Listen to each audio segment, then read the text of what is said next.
Muito boa tarde, muito obrigado pela vossa disponibilidade para colaborar neste processo legislativo de algum vulto que estamos a encetar. Há várias matérias nas iniciativas apresentadas que direta ou indiretamente, acabam por lidar com a vossa área de intervenção.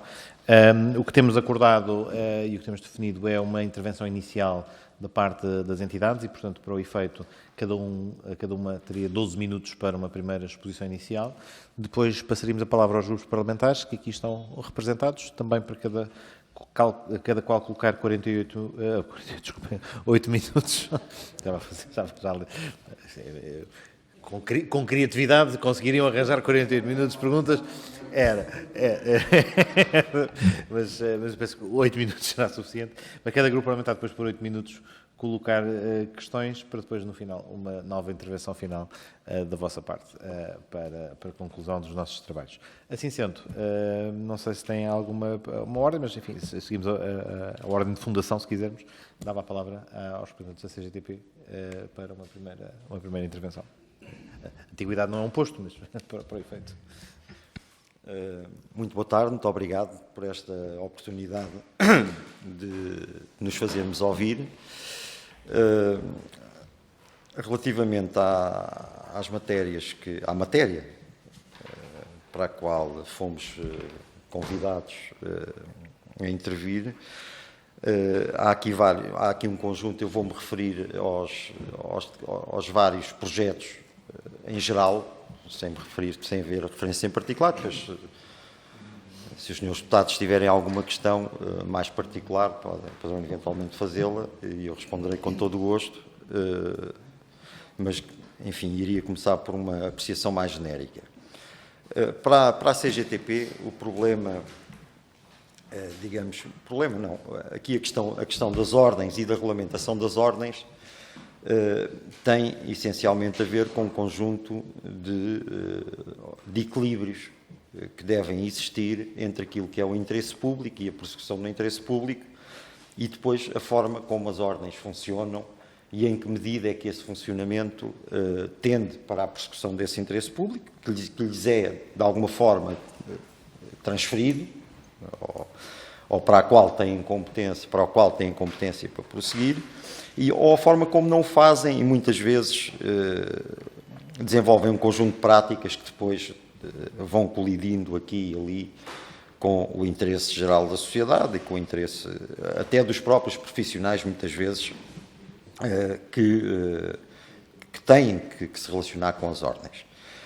Há logo um problema que nós identificamos e que tem a ver com a entrada no estágio e com o próprio processo de estágio em si, e aqui ainda não me estou a referir à parte, digamos, mais prática do estágio e à forma como ela decorre e os direitos que eventualmente terão que existir para os estagiários, mas à entrada no próprio estágio. Tempos houve, por exemplo, e eu posso falar do meu caso concreto, que é o caso que conheço melhor, que é o caso da advocacia, em que um advogado não tinha que fazer uma prova de agregação, que não tinha que ir a aulas, que o simples facto de ter um curso de Direito quase que lhe dava acesso, digamos, à cédula profissional. Não era bem assim, mas não era bem assim. Eu sei que o meu pai era advogado também, portanto, mas não era nada do que é hoje em dia. Quer dizer, hoje em dia, o acesso a um estágio na Ordem dos Advogados, por exemplo, é um processo de salto em barreiras.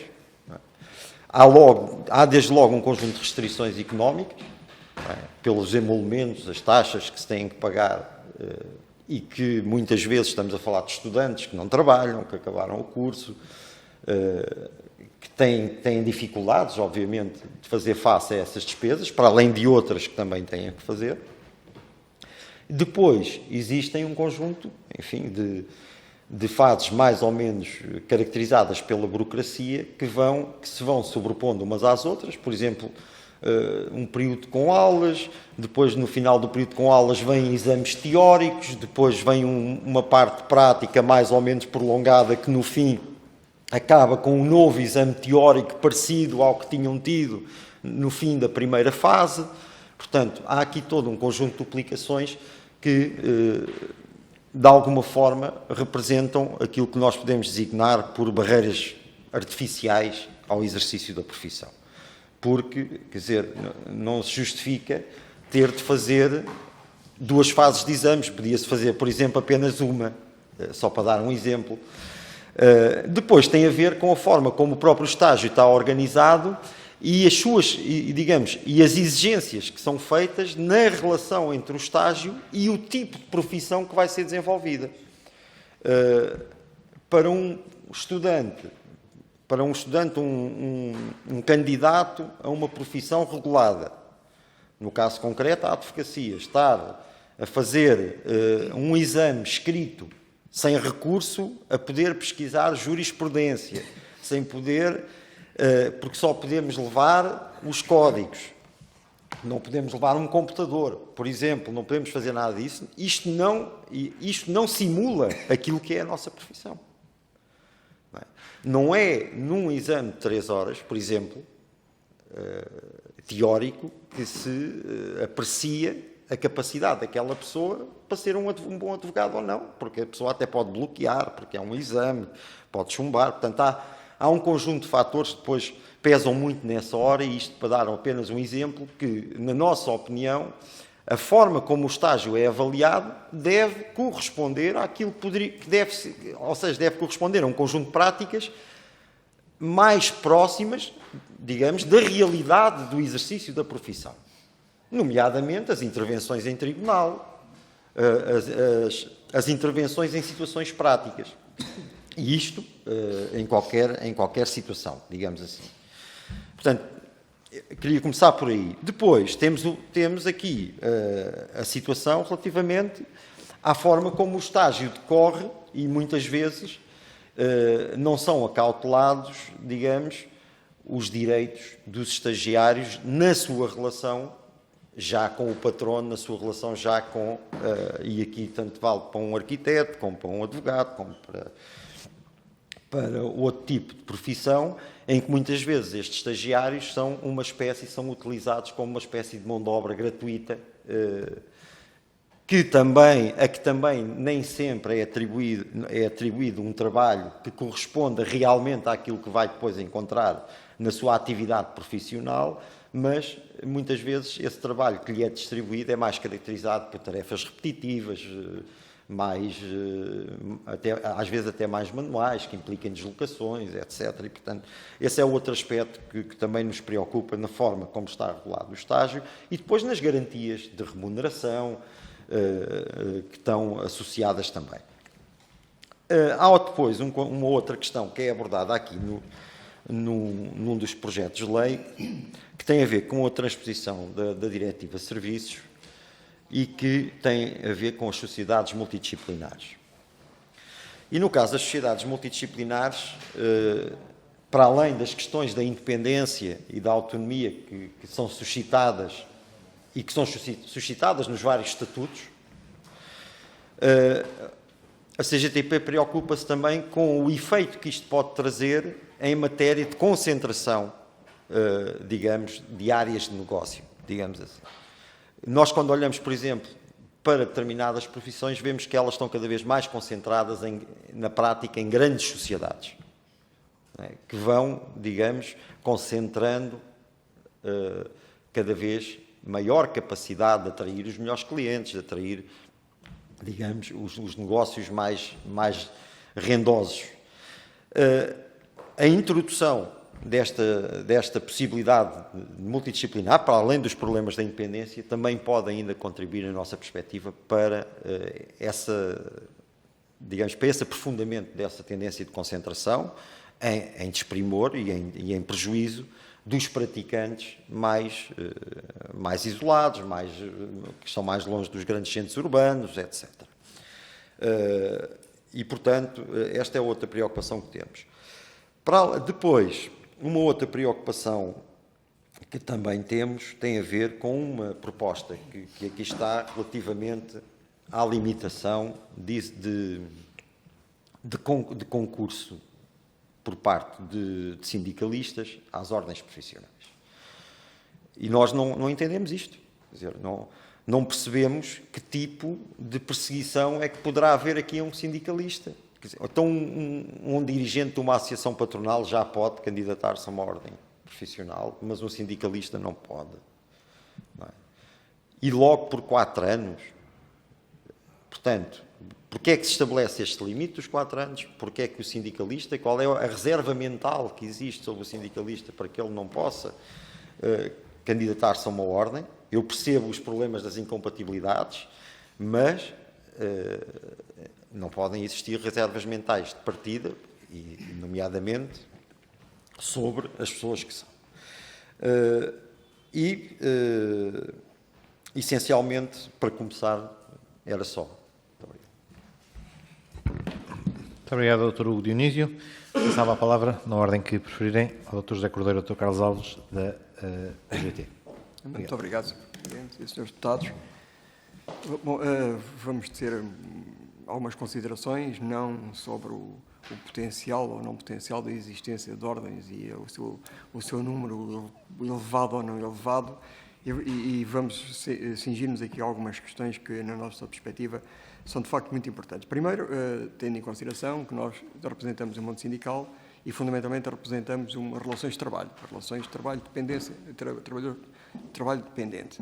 Portanto, e nessa perspectiva temos que ter em consideração que estamos aqui a falar de trabalhadores independentes ou liberais, cujo não há uma relação de dependência laboral. Portanto, e nessa perspectiva é que é só tentar analisar como é que isso se compatibiliza de facto com o mundo sindical e com os trabalhadores e com o mundo que nós representamos. Portanto, e nessa perspectiva que fique claro que não vamos entrar aqui sobre características do modo como se regulam as ordens, ou deixa de regular, ou como se regulam internamente, deontologicamente ou não. Portanto, aqui é só, de facto, as relações que implicam e têm diretamente implicação com o mundo do trabalho, tal como nós o representamos. Portanto, e nessa perspectiva, há aqui 2 matérias que para nós são importantes e tendo em consideração todos os projetos que nos foram dados a conhecer, há aqui, pelo menos há algo que é transversal a todos os projetos, que é que os estágios. E repito, os estágios, presumo eu que é para estágios para ingresso na ordem, não é estágio para um posto de trabalho. Portanto, significa, o estágio para ingresso na ordem, todos os parceiros ou todas as propostas de alteração entendem que devem ser remunerados. Portanto, nós também entendemos que sim, que devem ser remunerados. A UGT entende que devem ser remunerados. Aqui a questão fundamental que se levanta é o que é que nós estamos a falar. Estamos a falar de tipo de remuneração, estamos a falar de uma remuneração de retribuição, tipo de retribuição, ou estamos a falar de um apoio social. Portanto, porque de facto algumas das propostas que aqui surgem, nomeadamente com os estágios e o modo de apoiar os estágios, é indexado para o IAS. Portanto, se é indexado ao IAS não é uma relação de trabalho, é um apoio social. Portanto, e se de facto estamos aqui a regular um apoio social para quem está a fazer um estágio dito profissional ou de regresso a uma ordem profissional. Portanto, temos que perceber bem como é que se financia isto. Há algumas propostas que apontam que o financiamento deve ser através de um modelo específico mais ou menos parecido com o ativar.pt, portanto, ou seja, aí nós temos que ver, e o facto do ativar.pt é para criar postos de trabalho, portanto, e e é um estágio de trabalho de 12 meses, portanto, ou seja, que exige um contrato de trabalho para além de 12 meses, aqui não estamos a falar disso, portanto, e tem que ficar bem claro se isto é um apoio remunerado, se é um apoio social, se é uma retribuição. Portanto, é preciso pensar muito bem, porque na nossa perspectiva, portanto, que fique claro, apoiamos que os estágios devem ser remunerados, ou devem ter uma retribuição, não deve ser encarado como um apoio social, porque de facto os apoios sociais levanta outro tipo de problemas, nomeadamente estão vinculados, por exemplo, o ativar.pt está vinculado ao Fundo Social Europeu e não podemos estar a regular aqui apoios com fundos comunitários, que de um momento para o outro o fundo desaparece e como é que se vai buscar dinheiro. Portanto, tem que se ver, portanto, isto não é uma mera transação económica com fundos comunitários, vamos aqui pagar os estágios, etc, etc. Portanto, ou seja, é preciso garantir, se o estágio é remunerado, que há, de facto, mecanismos para o remunerar e não estar a remunerá-lo através de fundos comunitários que são estrategicamente para o mercado social de emprego, portanto, para apoiar emprego de trabalhadores desempregados de longa duração, jovens e trabalhadores com mais 45 anos. Portanto, essa é uma questão que para nós é importante ficar bem claro. Outra questão que é para nós muito cara e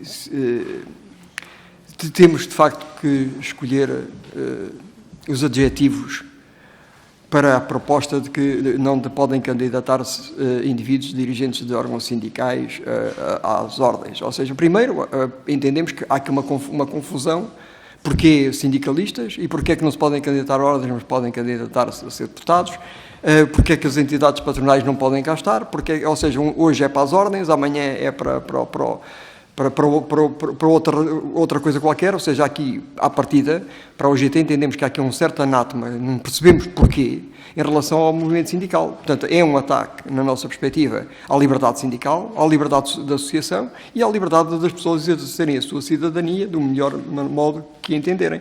Porque, quer queiramos, quer não, muito confuso nós ficamos se entende que aquilo que as ordens fazem, que faz um sindicato, é parecido. Porque se é parecido, então não é preciso haver ordens, não é preciso haver sindicatos, que se entenda bem quais são os papéis de uns e de outros. Portanto, esta incompatibilidade parece-nos um pouco, diria que conflitua até com valores constitucionais, conflitua até com a liberdade sindical das convenções da OIT, que Portugal é subscritor. Portanto, isso para nós configura algo de muito estranho e penso que deve haver aqui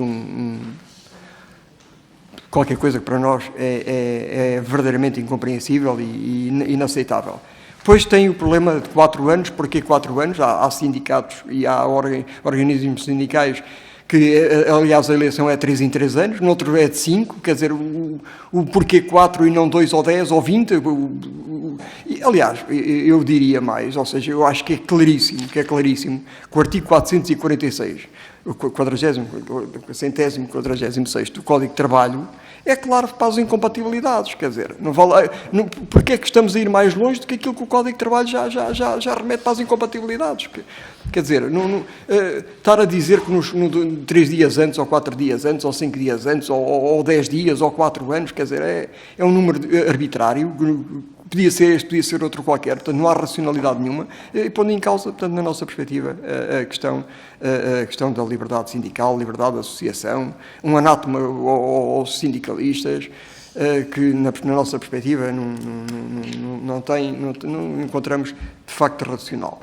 Eu não sei se o meu colega, o Dr. Carlos Alves, quer acrescentar alguma coisa, mas se permitirem, estou disponível para responder, de facto, a questões que entendam por convenientes. Obrigado. Basicamente, acrescentar 2 pequenos pormenores. Aqui, completando um pouco aquilo que o meu colega acabou de dizer, pensamos que esta proposta, inclusivamente, faz um mau serviço ao objetivo que pensamos que entende prosseguir.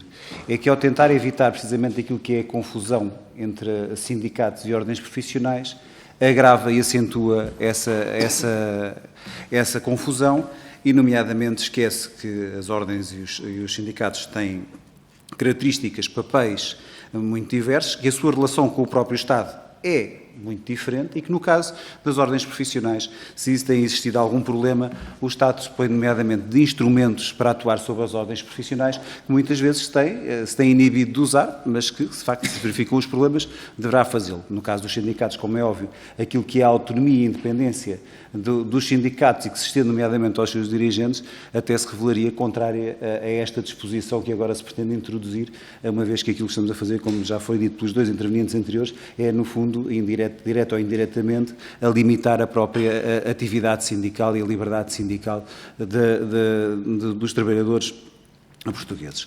Numa nota adicional, só também para recordar que estes projetos, de uma forma ou de outra, entram também na questão da regulação e desregulação de profissões, que é um processo que dura já há vários anos. E aqui não deixar de recordar que a UGT sempre defendeu a necessidade de equilíbrio entre aquilo que é, no fundo, uma introdução de requisitos desproporcionais para o exercício de profissões, mas também, diga-se de passagem, a necessidade de, eventualmente, em alguns casos, assegurar aquilo que são interesses públicos e privados do exercício dessas mesmas profissões, nomeadamente, até por vezes, evitar a necessidade de introduzir regras para evitar situações de concorrência desleal entre empresas, mas até de alguma desregulação do mercado de trabalho.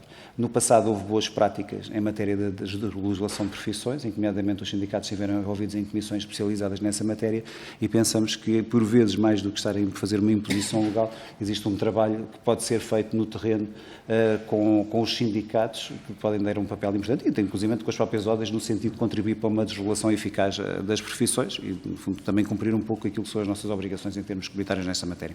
Obrigado. Muito obrigado. Passávamos então aos grupos parlamentares e às questões que queiram colocar e dava a palavra ao Sr. Deputado Bruno Aragão, do Grupo Parlamentar do Partido Socialista. Muito obrigado, Sr. Deputado Coordenador. Cumprimento as senhoras a senhora e a Sr. Deputado e cumprimento naturalmente o Dr. Hugo Dionísio, o Dr. José Cordeiro e o Dr. Carlos Alves, agradecendo a vossa intervenção inicial. E eu pegava exatamente na palavra do Dr. Hugo Dionísio, que acho que resume bem a audição, as audições de hoje, que é equilíbrio. E o equilíbrio é, nesta matéria, enfim, complexo, e alguns dos exemplos que nós fomos, ou que foram dando, exemplificam-no bem.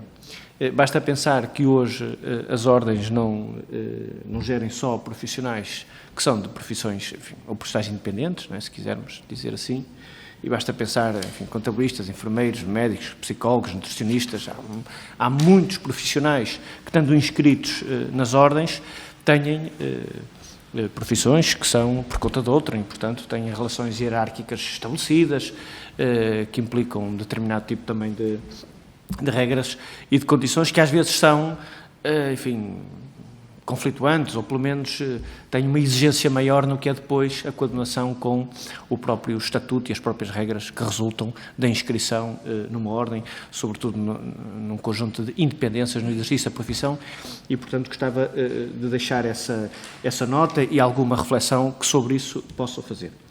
E depois diria que há três grandes áreas, que era também aquelas que eu queria colocar e que os setores convergiram também para elas. Estágios, as questões de elegibilidade e a questão das sociedades multidisciplinares. E começaria, enfim, apenas por simplificação, pela questão dos estágios, que aqui, de alguma forma, quando foram aflorados, acabaram por estar muito, enfim, por razões que certamente todos compreenderemos, estar muito associados a uma ordem específica, mas que, na verdade, são transversais a todas as ordens. E é aí que encontramos uma primeira exigência, um primeiro desafio, porque, na verdade, o que temos neste momento são três tipos de estágios que, dependendo das profissões, se foram materializando de forma diferente. Há estágios em ordens que são de formação pura, de formação curricular quase. Depois temos um outro domínio de estágios que, na verdade, são prática supervisionada. Não tem componente curricular, mas há ali uma dependência direta de um profissional mais sénior, e temos ainda algumas ordens que, na verdade, têm estágios que são períodos probatórios ou períodos experimentais. Na verdade, é um primeiro emprego que, ao fim de X tempo, dará um acesso, enfim, à senioridade, se quisermos, da profissão. E isso levanta, enfim, aqui questões diferentes neste acesso, não só do ponto de vista da remuneração, como também, e era uma questão que eu também queria deixar, da democratização desse acesso. Eu acho que aqui até que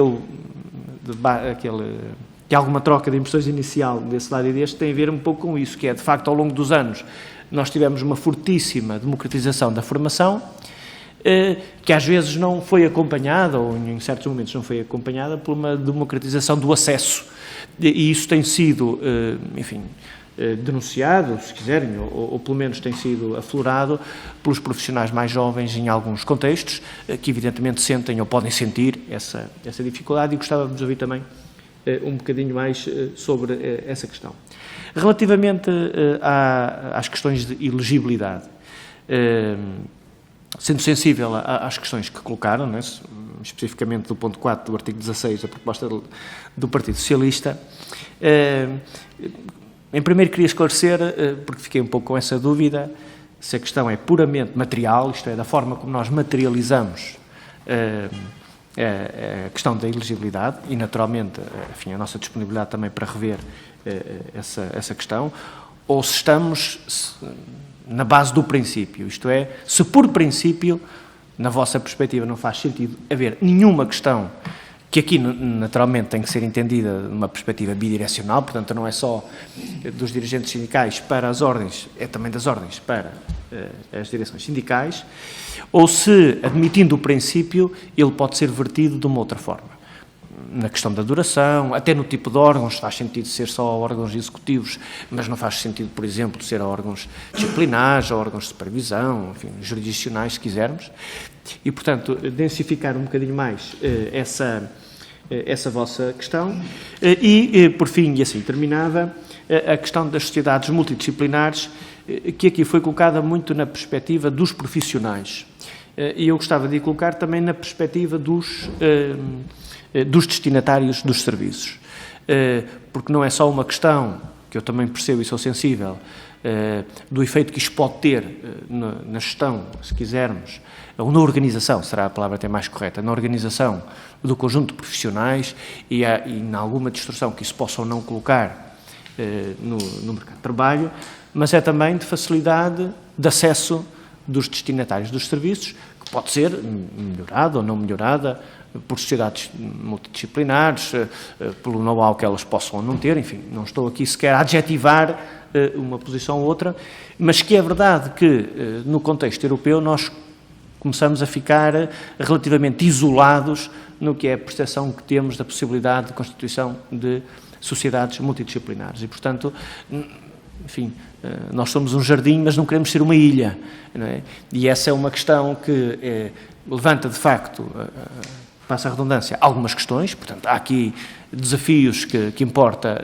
densificar um pouco mais, mas que, na verdade, outros países foram encontrando formas de materializar esta possibilidade na organização de profissões autorreguladas e deixava-vos, enfim, com este conjunto de questões e estas reflexões para a vossa intervenção final. Muito obrigado, Sr. Deputado Coordenador. Muito obrigado, Sr. Deputado. Dá agora a palavra à Sra. Deputada Mónica Quintela, do Grupo Parlamentar do PSD. Muito obrigado, Sr. Coordenador.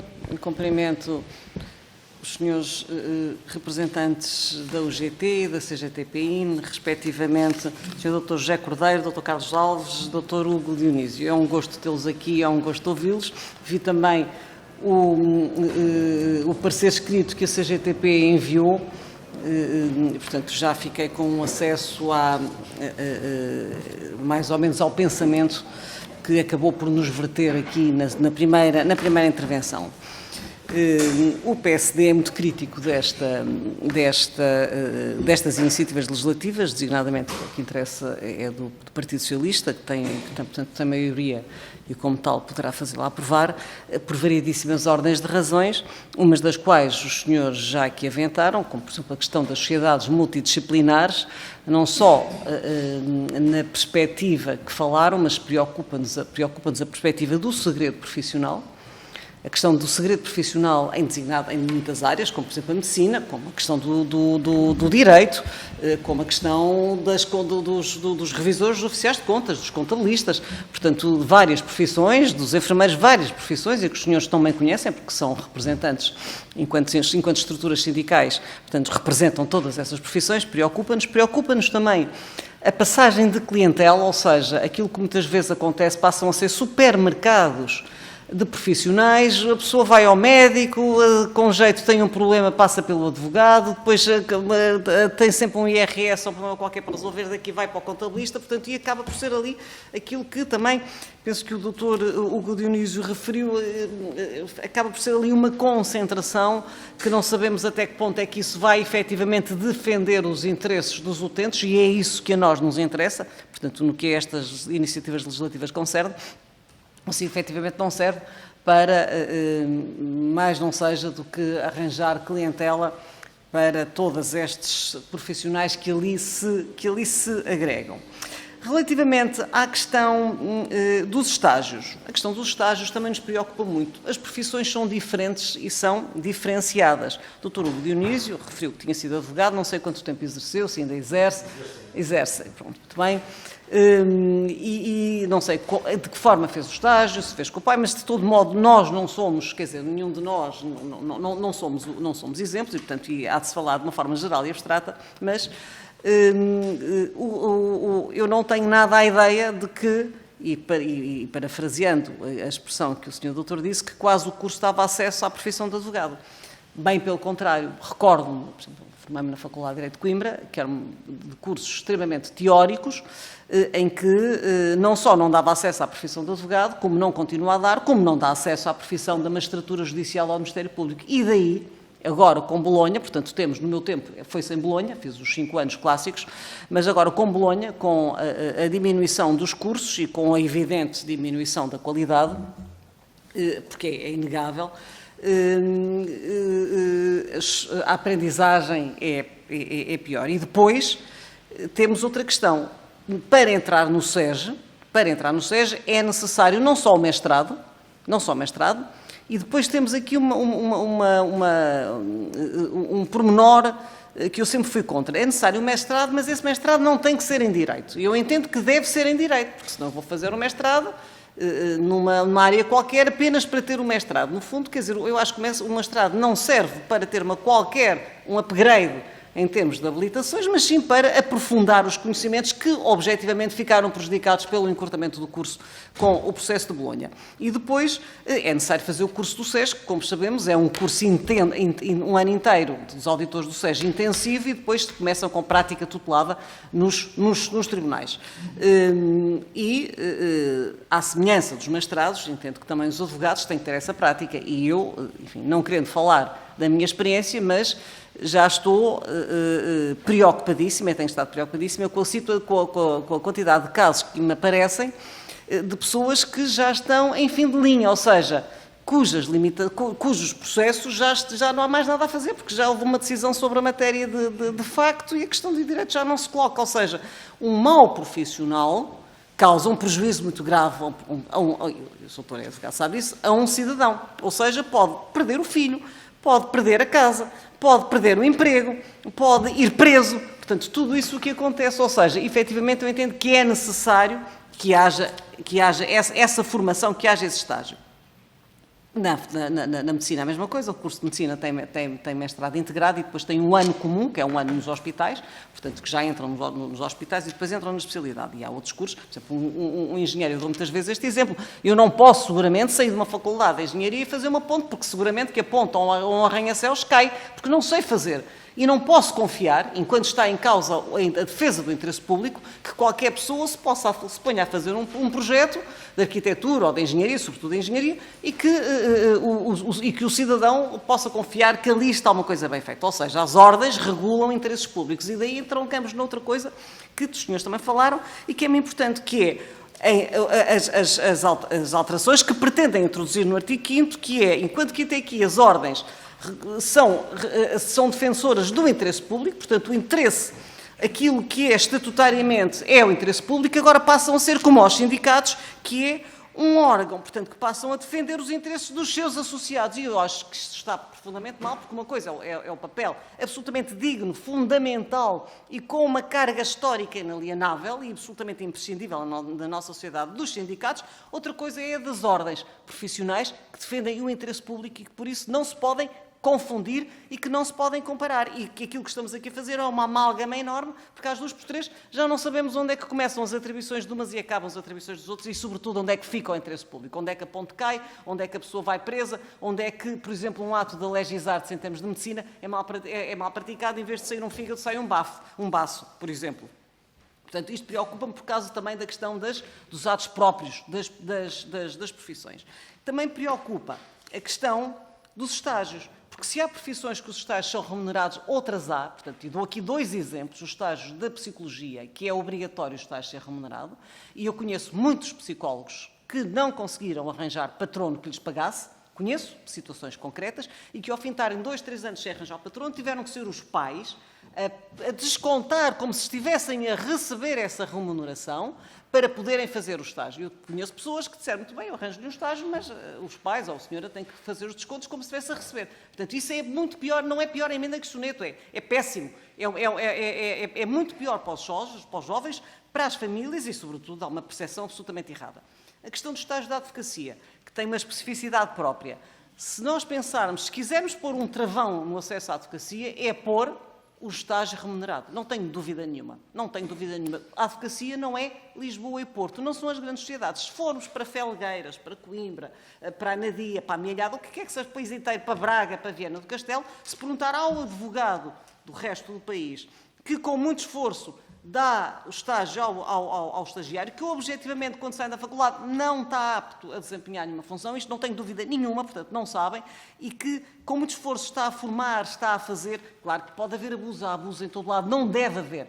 Pode haver abusos, podem-nos pôr a tirar fotocópias, mas também costumo dizer que quem tem neste toca a guitarra, portanto, cabe também ao estagiário aprender. Mas se perguntar se essas pessoas, se esses advogados vão pagar para dar estágio, não vão. Estou absolutamente convencida que não vão, portanto, e aqui vamos ter um garrote muito grande para entrar. Outra coisa que me preocupa, neste momento o estágio é obrigatório que os estagiários façam intervenções. E aquilo que está a acontecer na prática é o seguinte, se eu disser assim, se eu estiver lá com uns clientes e disser, olha, eu não lhe vou fazer o julgamento, vai aqui a minha estagiária fazer o julgamento porque precisa ter intervenções. Dizem-me logo, doutora, nem penso nisso porque não vai. Então o que é que está a acontecer? Os estagiários vão a tribunal, fica o nome em ata, como se tivessem tido uma intervenção, esta é a prática, como se tivessem tido uma intervenção, não há ninguém que me desminta disso. Fica o nome em ata, como se fazem uma pergunta, que se prepara, muito bem preparou, e conta como uma intervenção, mas não tem intervenção nenhuma, porque efetivamente, com a prática que está instituída, não tem ainda o know-how para efetivamente estar a defender os direitos, liberdades e garantias.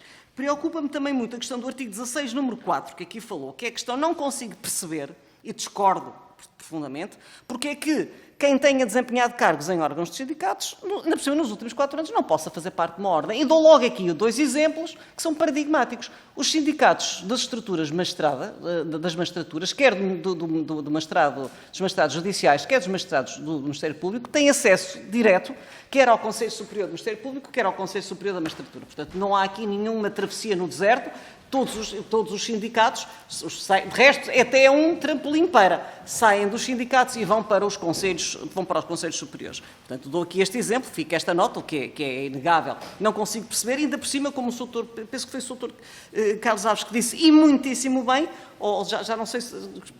Mas que há mandatos de 3 anos, por exemplo, há mandatos de 3 anos.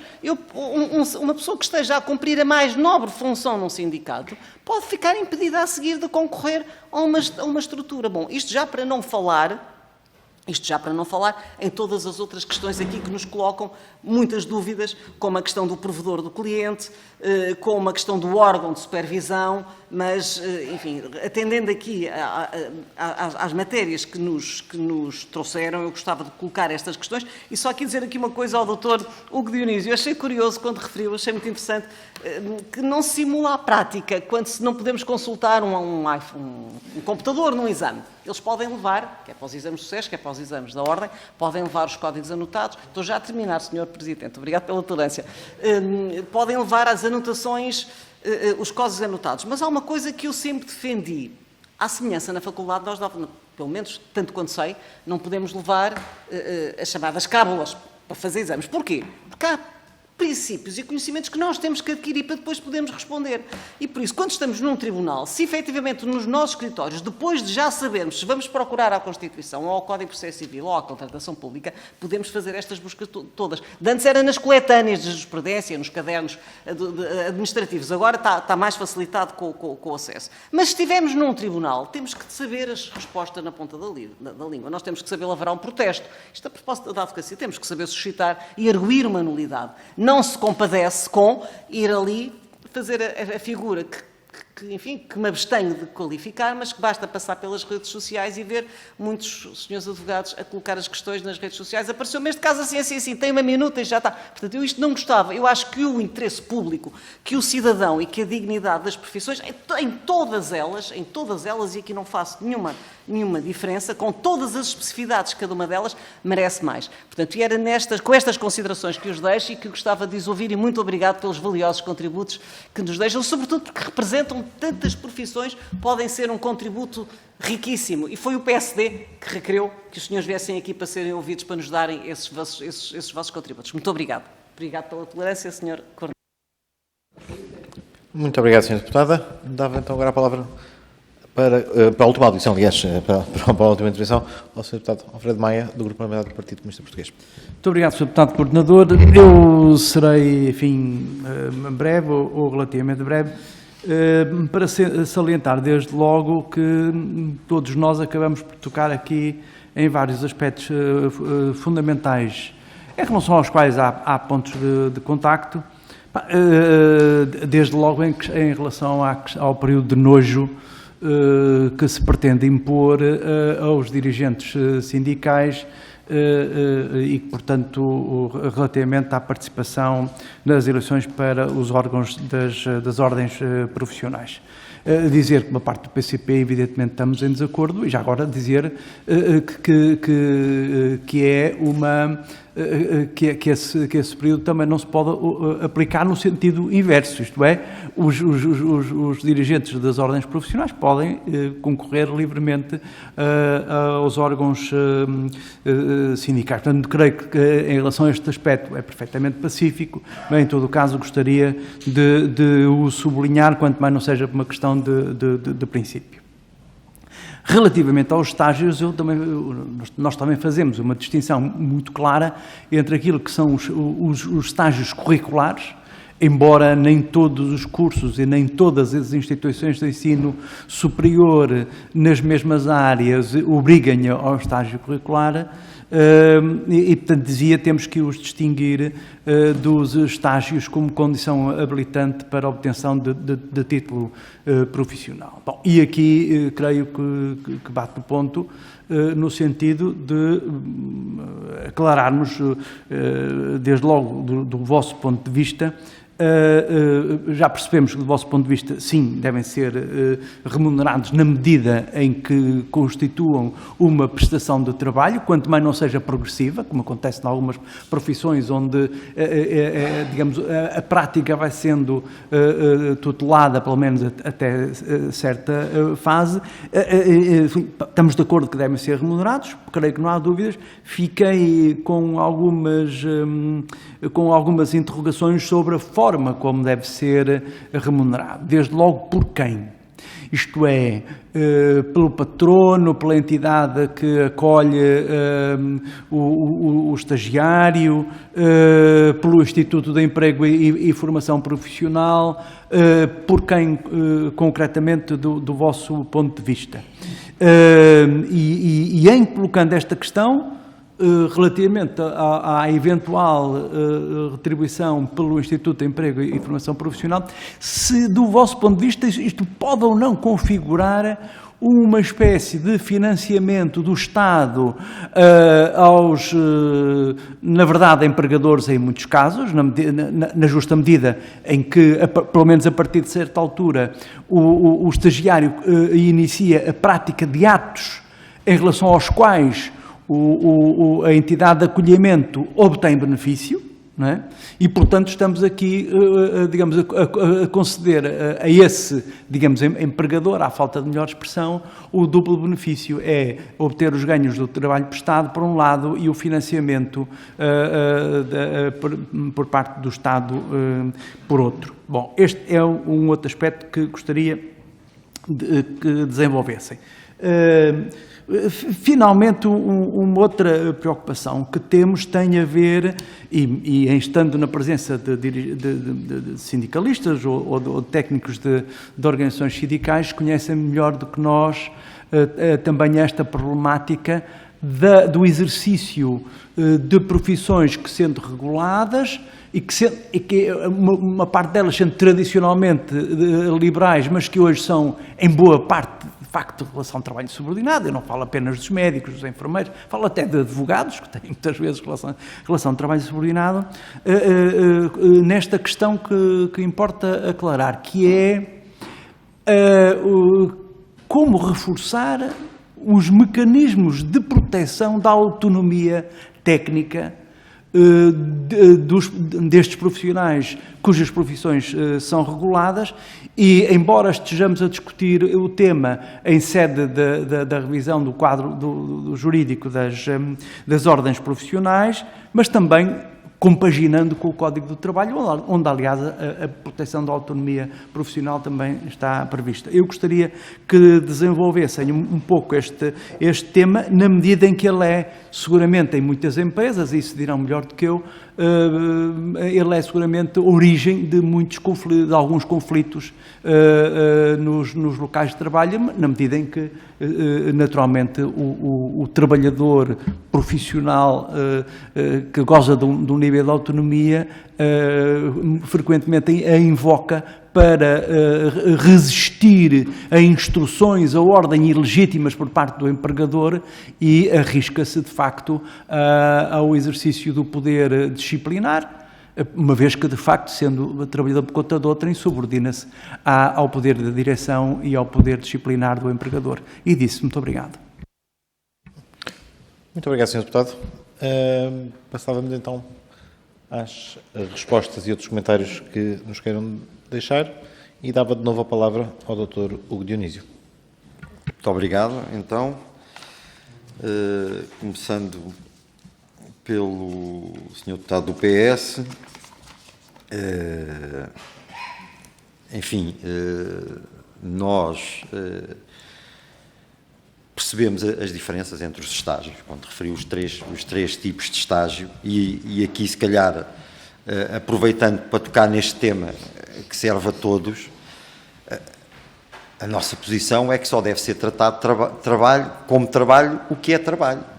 Portanto, e que a questão fundamental é essa, quer dizer, se o objetivo do estágio é cumprir um período de prática acompanhada, supervisionada, ou uma formação curricular, em que, digamos, de alguma forma, quem a supervisiona, quem a ministra, não visa retirar daí um benefício económico para si, mas antes proporcionar a introdução no mercado de um determinado profissional, isso não é trabalho, isso faz parte, digamos, do percurso de formação e não deve ser tratado. Agora, se estamos a falar de um tipo de estágio que é utilizado para retirar benefício económico, em que o estagiário está a desenvolver atividades das quais o patrono retira benefício económico, esse problema deve ser tratado como trabalho, o que também acontece.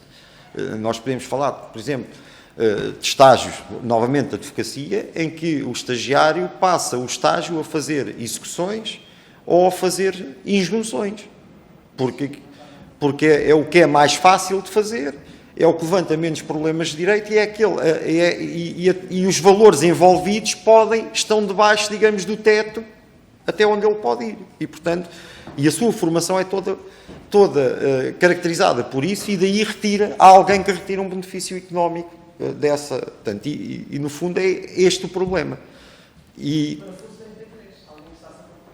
Claro.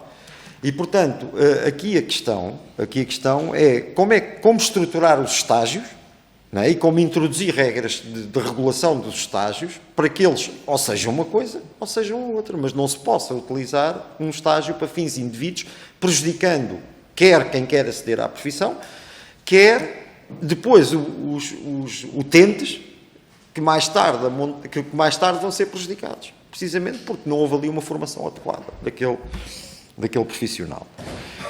O problema da elegibilidade, Sr. Deputado, aí é um problema de princípio, até por uma coisa que aqui o representante da UGT também referiu. Não se pode confundir o que é o papel da ordem, que é a defesa do interesse público, a persecução do interesse público, ou seja, o papel do membro da ordem, de uma ordem, é olhar para a persecução da justiça, para ver se os prédios não caem, se as pontes não caem, se os prédios ficam direitos, por aí fora, não é? O papel de um sindicalista é defender os interesses daquele trabalhador, daquele profissional. E, portanto, e aqui não deve haver confusões. A Ordem não deve preocupar-se com isso. Se queremos defender os interesses de um profissional como profissional, não é? Na sua relação com o trabalho, há sindicatos.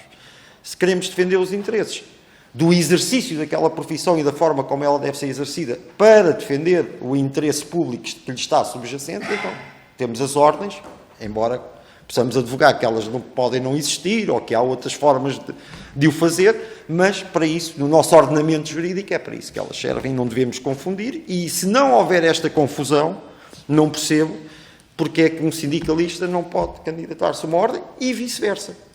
Aqui, aproveitando para responder ao Sr. Deputado do PCP, porque ele referiu essa possibilidade, e é óbvio, não deve haver essa restrição para ninguém. O facto de nós termos falado dos sindicalistas, não, ou de eu ter falado dos sindicalistas, não era apenas dos sindicalistas. Depois, as questões das sociedades disciplinares. Para além dos problemas que nós já tínhamos referido e que têm a ver com distorções do próprio mercado, não é? Também vêm os problemas do segredo profissional. Quer dizer, uma pessoa, quando vai a um médico ou a um advogado, quer sigilo. Ou pode querer, e tem direito. Ela até pode não querer, mas tem direito a isso. E tem direito à sua privacidade. Quer dizer, se ela vai a uma espécie de loja de cidadão, da profissão regulada, às tantas, o vizinho do lado já sabe que ela foi ali fazer não sei o quê. Depois não é só isso, é o tipo de promiscuidades na atividade, que esta proximidade de profissionais diferentes. Nós, por exemplo, vemos muitas vezes aquelas séries americanas que têm escritórios multiprofissionais. E o que é que nós vemos? Contabilistas a meterem-se no trabalho dos advogados, os investigadores privados a meterem-se no trabalho dos advogados. E o que nós temos que pensar não é se nós queremos ser uma ilha ou estar num jardim, é se nós queremos essa confusão. Porque nós podemos querer ser uma ilha e não tem mal nenhum ser uma ilha. A questão aqui é se nós queremos mesmo ser uma ilha. Porque não temos que ir atrás dos outros só porque temos que ir atrás dos outros, porque os outros podem estar a fazer mal. E acho que a nossa opinião aqui é que, até do ponto de vista dos dados pessoais, recentemente também veio essa discussão dos dados pessoais, do segredo, etc., da autonomia, da independência, não é? Nós julgamos que isso é muito importante. Para além dos outros problemas de distorção do próprio mercado que podem existir e que a nós também nos importam. Depois, relativamente aos estágios, vamos lá ver, eu aqui passando para a senhora deputada do PSD, eu também tirei os 5 anos e não percebo como é que em 3 anos uma pessoa consegue ficar preparada ao mesmo nível que nós ficávamos com 5, porque eu conheço o currículo e vejo que não é possível. Mas o problema aqui não é tanto não é tanto da dificuldade, é do tipo de avaliação que é feita. A nossa opinião é que a avaliação que é feita deve, na medida das possibilidades, reproduzir uma situação real, porque é essa que a pessoa vai encontrar. Por exemplo, nós num exame podemos lá os códigos anotados, mas a pressão de tempo que nos colocam num exame de 3 horas, com 5 matérias, desde o processo civil ao processo penal, à deontologia, aquilo não reproduz uma situação real. Porque eu, se tiver um caso difícil, eu posso passar noites sem dormir, mas estou ali, tenho horas intermináveis para preparar. E, portanto, nesse sentido, eu defendo um estágio muito mais prático, muito mais supervisionado pelo patrono, porque às vezes, e aqui na experiência, novamente, da minha profissão, que é aquela que eu conheço melhor, eu vejo estágios em que o patrono só formalmente é que acompanha o estagiário. Quer dizer, não há ali nenhuma supervisão, não há ali nenhuma transmissão de experiência. Não é? Às vezes até, e eu aí estou de acordo, há patronos que fazem o favor de admitir um estagiário. E, portanto, nesses casos, estarem a fazer pagar um salário era um bocado contraproducente. E temos que reconhecer essa situação, pelo menos neste tipo de profissões. E nesse caso, portanto, para nós o problema maior é mesmo como é que deve ser avaliado essa capacidade para entrar na profissão. E devem ser encontradas formas que reproduzam melhor aquilo que vai ser a situação real, aquilo que vai ser a situação com que as pessoas se vão encontrar. Relativamente à questão das atribuições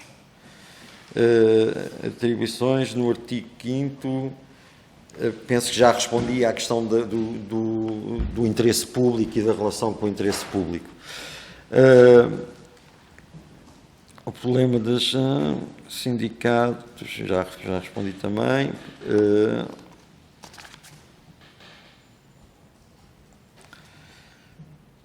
Eu acho que, de uma forma ou outra, já respondi a tudo, perdoem-me se...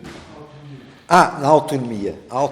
A proteção da autonomia nos profissionais. Isto não se coloca só nas profissões reguladas com ordens. Há uma profissão regulada, que é o técnico superior de segurança e saúde no trabalho, segurança no trabalho, ou o técnico de segurança no trabalho, que está regulada numa lei, não é? Que é uma profissão regulada numa lei que também tem autonomia e independência. E como é que se protege a autonomia e independência? Porque ele também persegue o interesse público, que é garantir que aquela organização não tem acidentes de trabalho. Não estropia trabalhadores. Como é que se protege a autonomia e a independência de um profissional deste tipo, que tem que ir contra uma ordem, que é ilegítima, não é? Eu julgo que aqui tem que seguir um pouco o que se faz já para as questões da igualdade, que é a inversão do ónus da prova. Por exemplo, numa situação em que uma trabalhadora seja despedida por estar grávida, por exemplo, inverte-se o ónus da prova e quem tem que provar que não a despediu por isso é a entidade empregadora. Eu penso, não digo que seja uma solução tal e qual, mas terá que ir para este tipo de garantias, ou seja, a garantia de que aquele profissional, quando cumpre o seu dever deontológico de autonomia, de independência, de prossecução do interesse público que ali está subjacente, não é perseguido, não há retaliação sobre esse profissional. E, portanto, há garantias no Código de Trabalho para determinado tipo de atos, nomeadamente este que eu referi, mas não só, em que o Código de Trabalho resolve o problema desta forma. Enfim, nós não temos este tipo de garantia para este tipo de situações e depois existem as contraordenações também. No caso do caso que eu referi do técnico de segurança, existem as contraordenações, mas eu julgo que pode ir mais ou menos por este tipo de solução, digamos assim. Embora seja sempre algo muito complicado depois de resolver. E disso. Muito obrigado. Dava de novo a palavra aos representantes do GT, Dr. José Cordeiro. Muito obrigado pelas questões também. São questões, mas na verdade é aqui uma partilha de preocupações de ambos os lados. Eu começaria pela questão, para nós é de facto também muito cara, que é a questão da democraticidade do acesso. Foi exposto e nós ao ler estes documentos pensamos logo nos problemas da interiorização, ou do interior. Como é que, de facto, um patrono ou alguém que aceda a receber um estagiário tem potencial para pagar o estágio ou outra coisa do género. Por isso, portanto, aí nós dizermos, ou seja, limita o acesso, portanto, é altamente limitador do acesso, que advém depois, mais ainda, até depois no próprio acesso ao ensino superior, que se agrava depois com o acesso depois a fazer um estágio com estas características. Por isso, mas nós dizemos que deve ser remunerado, deve ser estudado o modo como deve ser remunerado, isso acaba por responder a todas as, portanto, transversal a todas as questões, e uma das questões que foi colocada foi o IFP. Bom, mas porque o IFP? Que o IFP deve remunerar estágios? O IFP não remunera estágios a ninguém. O IFP remunera, não é as empresas, não é ninguém. Ou seja, o que faz é auxiliar alguém que está em dificuldade de acesso a um emprego, é um apoio social para o acesso ao emprego, não está a remunerar o estágio ele próprio, porque isso viola os princípios da concorrência, nem sequer podia candidatar-se como concorrência. Por isso é que nunca pode ser uma remuneração e é sempre pela via do IAS. Porque, ou seja, nós já tivemos um problema, Portugal já teve um problema com uma queixa na OIT, exatamente porque e só se conseguiu defender no acesso e questões de concorrência leal e desleal e de auxílios de Estado, lado, dizendo que isto aqui não era remunerar trabalho, era de facto um apoio social. Aqui a questão é que nós temos de decidir se este estágio é para remunerar trabalho ou se é um apoio social ao estagiário. E aí, sendo um apoio social ao estagiário, já pode, de facto, ser tratado por via da EFP ou com outra entidade da Segurança Social, ou outra entidade a reconhecer, por via depois das ordens regularem. Ou seja, temos que saber exatamente muito bem o que é que estamos a falar. Estamos a falar de uma retribuição de trabalho, de uma remuneração, um estágio, estamos a falar de uma bolsa de estudo, por exemplo, pode ser essa outra tipologia, porque ainda é na continuidade do acesso, portanto, se é uma bolsa, como é que o acesso à bolsa se dá? Portanto, há aqui caminho para fazer e é nessa perspectiva, nós sabemos que há dificuldade, a fonte de financiamento tem que ser estudada, aqui no caso do IFP já disse, os modelos que foram aqui apresentados por esta via, não pode ser, no nosso entender, por via de acesso aos fundos comunitários, portanto, nem sequer tem essa tipologia, portanto, terá que ser estudado. Somos a favor, de facto, desta remuneração, somos a favor de que não pode ser prejudicado um estagiário que esteja na província ou esteja no interior ou em zonas de baixa densidade populacional, portanto, demográfica, temos que ter tudo isso em consideração, portanto, e é nessa perspectiva, ou seja, há caminho para andar, e o GD, e é evidente que os organismos estaremos disponíveis para discutir esses assuntos nessa perspectiva, mas entendemos mais que não pode ser para remunerar o trabalho, deve ser aqui visto para um apoio social nesse sentido. Portanto, ou se assim entenderem que não seja, mas tem que ficar bem determinado o que é que estamos a falar. Ou uma remuneração de trabalho, ou um apoio social, ou uma bolsa de estudo para completar. E aí vem um pouco a ideia dos estágios curriculares. Ou seja, temos que ver, e por isso eu comecei por dizer no início, que este estágio é para se poder inscrever na ordem, portanto, para poder ter acesso para a inscrição na ordem, não é para um posto de trabalho, nem é para um contrato de trabalho. Portanto, isso fica, portanto, nessa perspectiva é nossa. Em relação a... Eu vou deixar a elegibilidade para o fim e relativamente à história das sociedades públicas multidisciplinares. Eu não tive o entendimento da senhora deputada nesse sentido, eu quando olhei para isto foi no sentido, ou seja, pode haver ordens que agregam, por exemplo, imagine advogados e solicitadores. Por exemplo, haver a ordem dos advogados ou haver a ordem dos solicitadores e se calhar foi essa a leitura que fizemos, a possibilidade de haver ordens que regulem mais que um ou determinado, portanto, e não no sentido como o sentido empresarial que está alguém, sim, mas eu percebi depois, portanto, há essa leitura, não é a nossa, aí se essa for a leitura é evidente que nós teremos aqui uma reticência, porque já vai tem a ver com a tipologia de mercado, mas também entendemos que na leitura que fizemos, essa ideia de haver algumas ordens que possam ter, ou sociedades multidisciplinares, no sentido que ordens se encontrem para debater conflitos deontológicos e outros que tais, por exemplo, pensemos no caso de um hospital, temos a ordem dos enfermeiros, temos a ordem dos psicólogos, temos a ordem dos médicos, muitas vezes a atuarem sobre o mesmo segredo profissional, etc, etc. Ou seja, há de facto aqui, se calhar, possibilidade de haver colégios interordens para poder dirimir, muitas vezes, para poder resolver problemas deontológicos transversais. E, portanto, foi nessa perspectiva que nós entendemos e vimos que o potencial disto. Agora, é evidente que também temos que olhar e devemos olhar para as boas práticas internacionais e acho que é isso, todos estamos de acordo que em alguns sítios pode dar resultado, há sítios onde nem há ordens, não é? Também sabemos isso. Portanto, há muita maneira de podermos regular isso, mas não foi essa a perspectiva do Estado português. Portanto, relativamente à história da democraticidade, nós fomos isso. Relativamente à limitação e à elegibilidade, foi-nos posto se é uma questão de materialidade ou se é uma questão do modo como está ou se é uma questão de princípio. Digamos assim, quer dizer, vivendo lá só os sindicalistas, eu pergunto assim, então, porquê é que um dirigente de uma entidade patronal, por exemplo, pensemos na medicina, uma entidade, uma associação patronal ou uma associação industrial que o diretor ou o presidente dessa associação é um médico, ou seja, que tem interesses privados e particulares que muitas vezes podem até conflituar com o Serviço Nacional de Saúde. Por exemplo, porque é que um sindicalista tem uma limitação só por estar a defender o interesse profissional de uma carreira e um indivíduo entra sem tipo pejorativo, uma pessoa com as características destas pode. Portanto, ou seja, quando nós estamos aqui a ver, temos que determinar qual é o conflito de interesses que está aqui. Perspectiva, como já foi aqui explicado, não há aqui nenhum interesse, não há aqui nenhum conflito de interesse, porque os interesses, o que cada um está, ou seja, o que cada um defende, ou o que cada um deve defender, tem características diferentes. Falou-me, e bem, que já há pessoas que fazem parte do trabalho independente, mas têm uma dependência hierárquica. Por exemplo, eu sou professor, tenho uma dependência hierárquica, mas eu, do ponto de vista científico, respondo por mim próprio. E nem sequer tenho uma ordem para quem responder, ou seja, tenho a avaliação académica e todos nós temos as avaliações académicas. Daí também há uma coisa que também que nós queremos salientar, e aí estamos de acordo. E entendemos por boa introdução o facto de, no caso de regular os estágios do exame ou estágios, serem chamados académicos para saber aquilo que era parte académica e o que era parte não académica. Portanto, isso para nós, nessa perspectiva, é um avanço. Portanto, o facto de haver o envolvimento dos académicos depois para a resolução, para saber o que foi matérias que já academicamente transmitidas previamente ou não, para não ser repetidas, etc.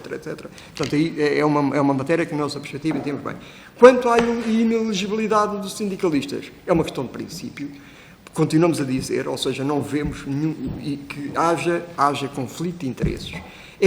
Na nossa perspectiva, é um anátema em relação ao exercício da atividade sindical, viola, na nossa perspectiva, interesses constitucionais, o direito de cidadania de poder exercer um cargo sindical ou outro que seja, e, inclusivamente, o próprio direito à livre associação, o acesso a ser e para poder participar numa associação livre e regulada pela nossa Constituição, isso limita o acesso ao movimento sindical. Portanto, na nossa perspectiva, cria um anátema ao sindicalismo, cria uma confusão desnecessária entre o que são ordens e o que são sindicatos. Ambos têm interesses. Os interesses dos sindicatos, fique claro, são interesses privados, ou seja, para os indivíduos, também com algum interesse público, como é evidente, numa sociedade democrática como nós o conhecemos, mas no caso das ordens é o interesse público que está acima de qualquer coisa. Portanto, relativamente a outra questão sobre a autonomia, não diriam, quer dizer, a autonomia, há também o dever de responsabilidade, e quando há uma relação hierárquica, a responsabilidade muitas vezes vem de quem dá a ordem e de quem determina a ordem. Portanto, mas isso significa que poderemos ir por outros caminhos. Não sei se o Dr. Carlos Alves, sobre essa matéria, quer acrescentar alguma coisa. Não, apesar de tudo, assim, essa é uma questão que no concreto se coloca mais quando estamos a falar de trabalhadores por conta de outrem do que propriamente de trabalhadores independentes, que apesar de esses têm um grau maior. Mas acho que a nossa lei, apesar de tudo, resolve relativamente bem esses problemas, porque também põe limites relativamente claros nessas situações àquilo que é o poder de direção do empregador. O poder de direção do empregador está atingido a determinado tipo de situações, aquilo que é a autonomia de processo, de concepção e até de resultado na sequência desse processo, que estão geralmente salvaguardados, quer no Código de Trabalho, quer na regulação específica que existem certas profissões. E, portanto, não nos parece que exista um problema de fundo. Às vezes aparece na prática, e temos, de facto, somos confrontados na prática com este tipo de situações, em que o empregador tenta, de alguma forma, condicionar o próprio resultado que é apresentado, ou tenta interferir no processo e naquilo que é, de facto, a esfera da autonomia técnica, como fala uma coisa, por exemplo, um professor, se numa escola alguém tentar interferir naquilo que é a condução de um professor no que toca à parte da docência, será com certeza sempre considerado como ilegítimo. Também temos noção que, assim, às vezes são processos que são difíceis, são complicados, são complexos, mas em que os tribunais tendencialmente não deixam de dar razão ao trabalhador. Agora, a facto, aí levava-nos para outros caminhos, eventualmente, sobre os trilhos mais ou menos tortuosos da justiça e não propriamente para aquilo que pensamos que, apesar de tudo, é uma regulação já relativamente eficaz e relativamente clara no que toca ao respeito da autonomia que existe em certas profissões e que hoje em dia, cada vez, porventura, se torna maior em função daquilo que é a elevação dos níveis de qualificação e da maior complexidade das tarefas que vêm sendo desenvolvidas.